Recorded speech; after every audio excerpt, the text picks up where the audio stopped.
Hello and welcome to V.Z Pro 3 channel.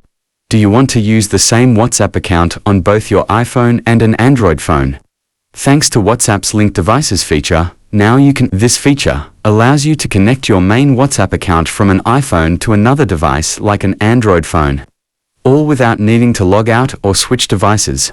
Here's a complete step-by-step guide on how to link WhatsApp from iPhone to Android. Step 1.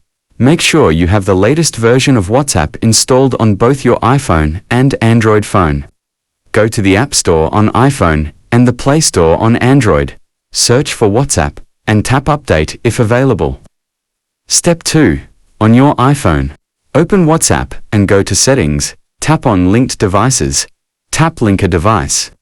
This will open the camera scanner for scanning a QR code. Step 3.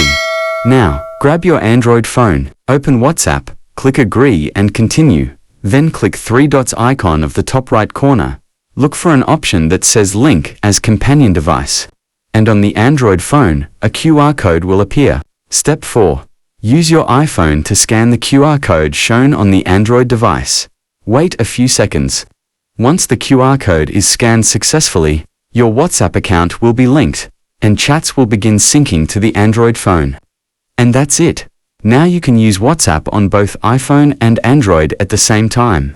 You'll be able to send and receive messages, photos, videos, and even make calls from both devices. This feature is especially helpful for people who use multiple devices, such as one for work and one for personal use, but want to keep all WhatsApp conversations in sync.